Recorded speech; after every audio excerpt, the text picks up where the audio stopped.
do Valdir Maranhão, que preside a sessão, interrompesse a sessão, já que não há quórum suficiente para dar continuidade aos trabalhos. Vamos continuar acompanhando os debates.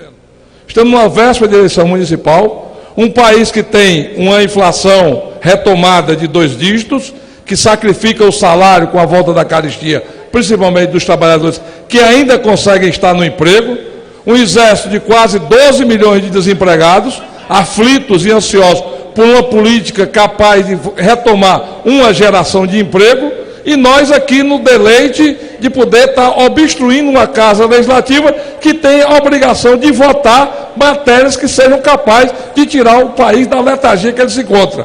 Um país que foi herdado pelo governo Temer com um déficit e uma dívida pública de mais de 4 trilhões, quase 80% do PIB da produção de riqueza do país, um processo em que todos nós temos a obrigação de buscar construir um ajuste fiscal capaz de dar ao país um novo momento, com 14 estados ameaçados de entrar em calamidade pública financeira, porque não estão conseguindo pagar suas contas, há uma queda de arrecadação, fruto da recessão, na qual o governo Dilma colocou o Brasil que nós estamos vivendo hoje, e aqui nós temos a obrigação e a responsabilidade de construir consensos que sejam capazes de dar ao país uma nova pauta econômica.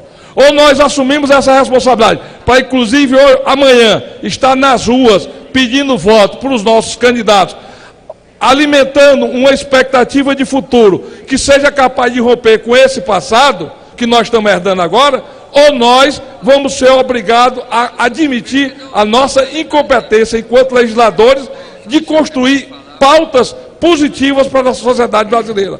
Esse Congresso não pode se omitir nesse momento.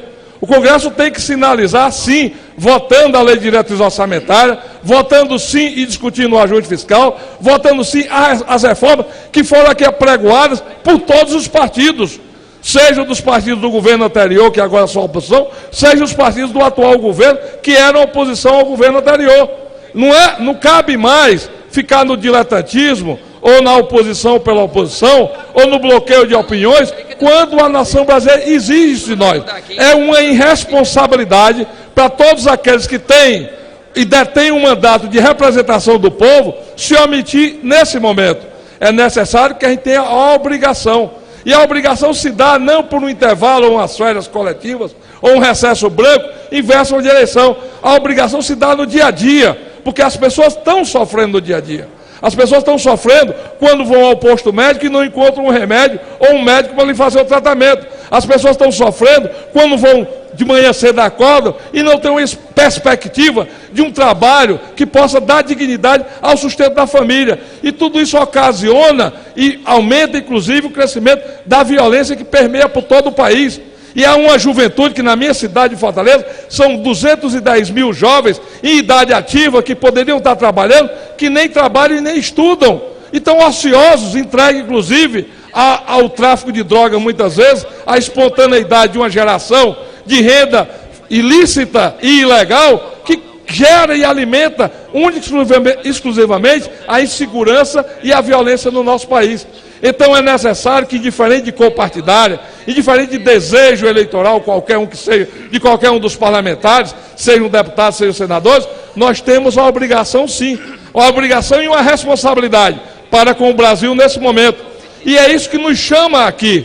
E é essa preocupação que eu estou tendo, exatamente porque o pior dos mundos é a omissão. O pior dos mundos é a obstrução. É um instrumento legal de debate político, mas não um instrumento legal para quem hoje está necessitando de uma alternativa, para quem está precisando do emprego, para quem está precisando de garantir o sustento da sua família, que a inflação já corroeu, inclusive o Bolsa Família. Então, diante disso, meus amigos, eu faço um apelo aqui. Faço um apelo principalmente àqueles que estão na oposição nesse momento, que tenham essa compreensão, porque o país não pode ficar estagnado, o país parado, paralisado, porque o Congresso não volta às leis, porque o Congresso não dá ao país uma pauta política positiva, porque o país precisa de investimento, e para ter investimento precisa de credibilidade, e a credibilidade passa necessariamente por um posicionamento da classe política. É essa. Para concluir. Obrigado, senhor presidente. É essa classe política que tem essa responsabilidade. Na democracia, as reformas, as mudanças são feitas na política, e é aqui que devem ser feitas, nas casas legislativas, e nós temos que ter maturidade para poder fazer esse enfrentamento, porque o Brasil de hoje quer e exige.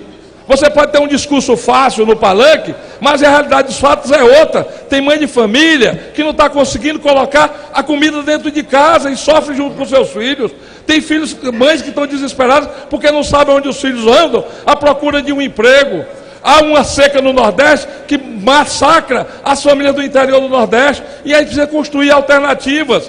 E as alternativas só virão se o país tiver uma política econômica viável, propositiva e capaz de lhe tirar do atraso que lhe foi imposto exatamente pelo governo que saiu, o governo da presidenta Dilma. Senhor presidente, só um minuto. Senhor presidente.